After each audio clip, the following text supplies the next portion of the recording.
Never ever use that ugly looking doll ever again to draw your figures. First of all, it's a doll, and if you want a real doll, go buy yourself a Barbie or something. My boss said it's fine. We are learning how to draw here, and we're not gonna be using this doll to draw our figures. Instead, we'll be using 3D.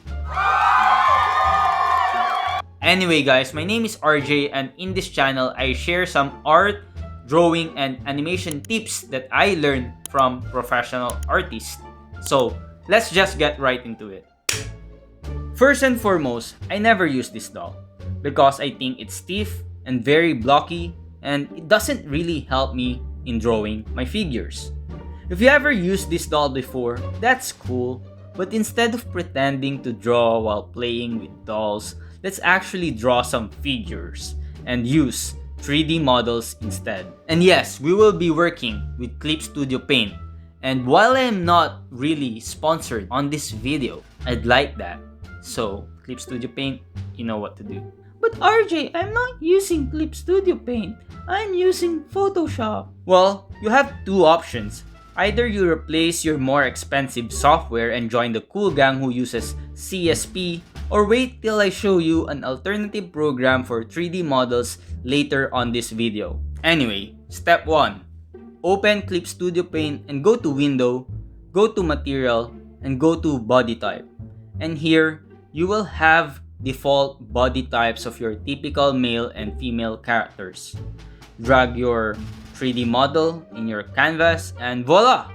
We have a doll or a model that actually looks like a human figure. Oh yeah. Not like that other doll with no face and very blocky. Bruh. Now let's explore what these buttons do. The top 3 button controls the camera angle, and you can just play around with it until you get that perfect camera angle. Just pretend you are a photographer and you'll get it.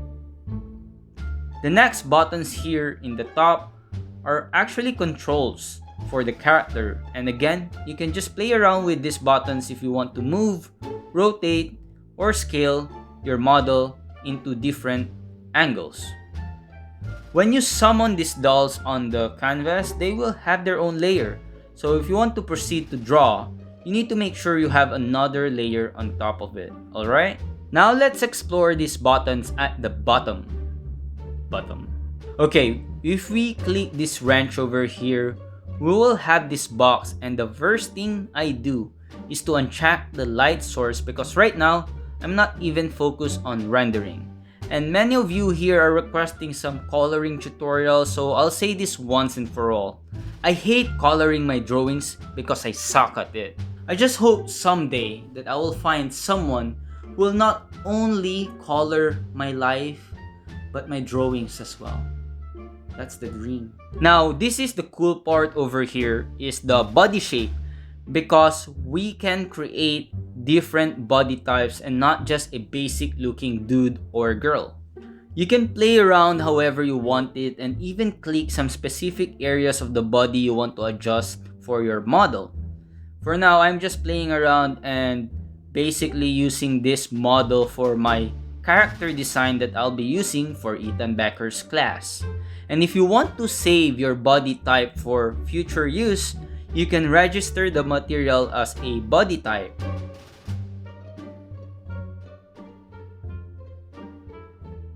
Now, in post, this is what I want to show you, and this will change your life.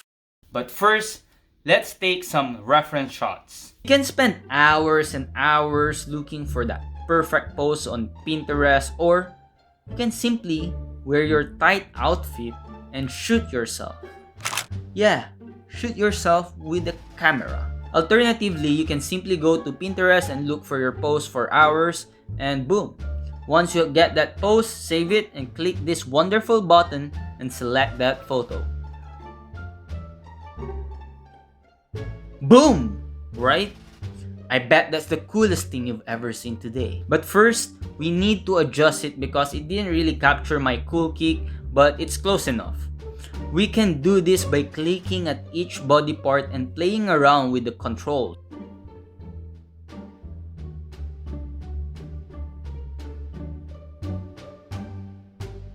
After that, we can close this box down and we don't need it anymore. And the next step is to actually see if we could adjust the camera angle. And we do this by clicking this camera button. And here you can simply adjust your camera angle accordingly to see this pose in different angles. Or you can simply adjust the camera angles as you see fit using the buttons on the top right corner as I've shown you earlier. Magic, right? Just play around with these tools and have fun because at the end of the day, that's all that matters. But we are not done yet because we are supposed to use this as our reference to actually draw.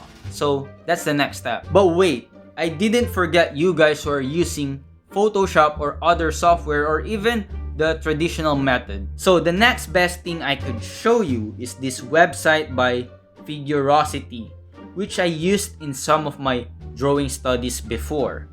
They have a lot of poses and you can even choose to look at the reference in different settings from cloth, muscular, smooth, or even not safe from work. Hey, my eyes are up here, man. You can also view the pose from different angles as you see fit, and they even have time gesture drawings. Now, the only drawback here is that you cannot edit the pose. So yeah, I mean, if you are cool with that, then use this website, or you can be cooler and join the CSP gang instead. Join me. Next step is to trace your reference. And yes, my friends, we are tracing our reference today. Why? Well, first of all, I can do whatever I want. This is my reference. I'm not tracing a photo of someone else and calling it my own. That's taboo. Jokes aside though, since this reference is something we created on our own, I don't see any harm in taking shortcuts in drawing like tracing. After all, I love shortcuts, and I would take every kind of shortcuts in drawing because sometimes I'm just too busy or lazy, but whatever it is, I just want to draw and take shortcuts. So, you know.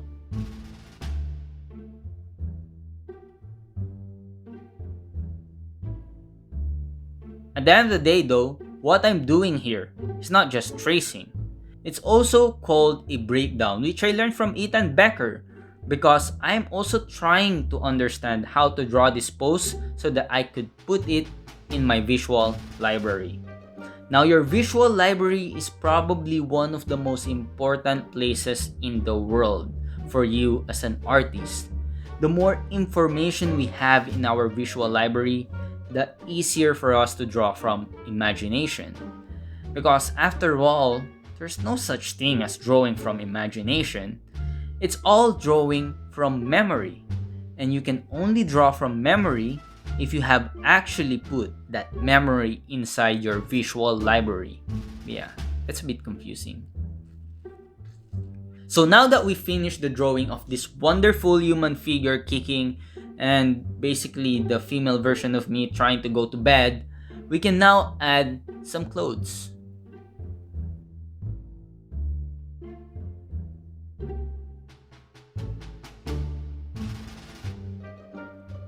Anyway, thank you guys for watching, and if you enjoyed this video, don't forget to like and subscribe if you like more videos about art, drawing, and animation. Also, for those who are new, check my giveaway video special so you can win some moolah. I'll see you guys in the next video, and as always, keep on creating so you can make this world more beautiful with your imagination.